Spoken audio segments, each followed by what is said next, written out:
దేవినేని ఉమ పరిచయం అవసరం లేని పేరు, ప్రజలకి చేరువైన పేరు. తెలుగుదేశం పార్టీ అంటే ప్రాణం, నాయకుడంటే నమ్మకం, గౌరవం. నాయకుడిచ్చిన ప్రతి పనిని శిరసావహించి పనిచేసే వ్యక్తి దేవినేని ఉమామహేశ్వరరావు. ఆంధ్రప్రదేశ్ రాష్ట్ర విభజన తర్వాత 2014లో నవ్యాంధ్రప్రదేశ్ రాష్ట్రానికి నూతన ముఖ్యమంత్రిగా చంద్రబాబు నాయుడు గారు ప్రమాణ స్వీకారం చేసిన రోజు చంద్రబాబు నాయుడు గారి క్యాబినెట్లో ఆంధ్రప్రదేశ్ రాష్ట్ర ఇరిగేషన్ శాఖ మంత్రిగా బాధ్యతలు చేపట్టిన వ్యక్తి దేవినేని ఉమామహేశ్వరరావు గారు. నాడు చంద్రబాబు నాయుడు గారు ఏ సంకల్పంతో అయితే ఏ అంటే అమరావతి, పి అంటే పోలవరం అని ఏదైతే ఒక నినాదాన్ని తీసుకున్నాడో అదే నినాదంతో, అదే స్ఫూర్తితోటి చంద్రబాబు నాయుడు గారు ఏ అంటే అమరావతిని ఎంత అద్భుతంగా శరవేగంగా పనులు ముందుకు తీసుకెళ్లాడో అదే స్ఫూర్తితోటి, అదే చంద్రబాబు నాయుడు గారి సంకల్పంతో దేవినేని ఉమామహేశ్వరరావు గారు పోలవరం పనులు పరుగులు పెట్టించి 71% పోలవరం పనులు నిర్మాణం పూర్తవడానికి కీలక పాత్ర పోషించిన వ్యక్తి దేవినేని ఉమామహేశ్వరరావు గారు. ఇదే మాట అనేక మీటింగ్లలో చంద్రబాబు నాయుడు గారు అనేక సార్లు చెప్పారు. ఆంధ్రప్రదేశ్ రాష్ట్రంలో పోలవరం అంటే గుర్తొచ్చే ఏకైక మనిషి దేవినేని ఉమామహేశ్వరరావు అని. ఎంత గర్వకారణం అండి అది. ఒక నాయకుడు ఒక నమ్మకంతో ఒక బాధ్యతనిస్తే ఆ బాధ్యతని ఎంత బాధ్యతగా నెరవేర్చారంటే దేవినేని ఉమామహేశ్వరరావు గారు. హైటెక్ సిటీ అంటే చంద్రబాబు నాయుడు గారు మనందరికీ ఏ విధంగా గుర్తొస్తాడో, పోలవరం అంటే ఆంధ్రప్రదేశ్ రాష్ట్ర ప్రజలకి దేవినేని ఉమామహేశ్వరరావు గారు అదే విధంగా గుర్తొస్తారు. అంత అద్భుతంగా బాధ్యతలు నెరవేర్చారు.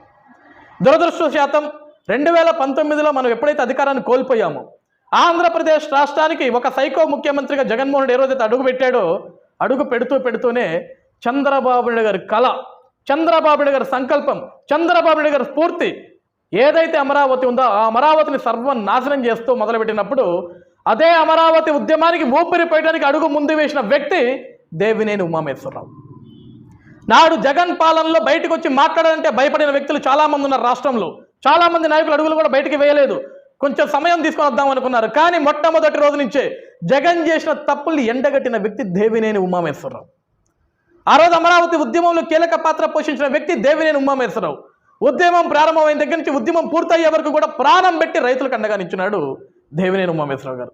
ప్రతిరోజు కూడా అమరావతి శిబిరాలకు వెళ్ళటం, రైతులకు అండగా ఉండటం, రైతులకు ఒక ధైర్యాన్ని ఇవ్వటం, ఎప్పటికప్పుడు అక్కడ జరుగుతున్న సంఘటనల్ని అధినాయకుడు నారా చంద్రబాబు నాయుడు గారికి అందవేయటం, సమాచారాన్ని ఇవ్వటం ఒక నాయకుడికున్న లక్షణం అది.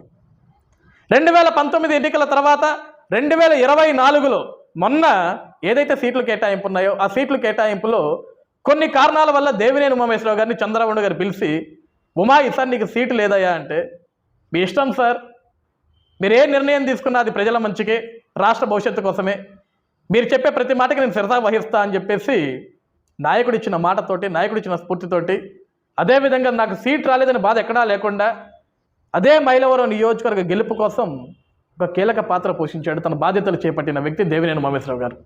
ఈరోజు అందరి మదిలో మెదిలే ప్రశ్న, ఈ ఎమ్మెల్సీ స్థానం ఎవరికి వరించబోతుంది, ఏ నాయకుడికి వరించబోతుంది, అధినాయకత్వం ఏ నాయకుడికి ఎమ్మెల్సీ స్థానాలు ఇవ్వబోతుంది అని. ముమ్మాటికి కూడా ఇది అధినాయకత్వం తీసుకోవాల్సిన నిర్ణయం. అధినాయకత్వం ఏ నిర్ణయం ఇస్తే ఆ నిర్ణయానికి శిరసా వహించి పనిచేస్తాం మనం అందరం కూడా. కానీ దేవినేని ఉమామహేశ్వరరావు లాంటి ఒక వ్యక్తిని పెద్దల సభకి పంపిస్తే ఆ పెద్దల సభలో కూడా ఒక అద్భుతమైన గొంతును మనం వినబోతామని చెప్పేసి అందరూ ఎదురు చూస్తున్నారు. ఇక పార్టీ నిర్ణయం, అధిష్టానం నిర్ణయం. దేవినేని ఉమామహేశ్వరరావు నాయకుడు మాత్రమే కాదు, ఒక నిస్వార్థమైన కార్యకర్త తెలుగుదేశం పార్టీకి.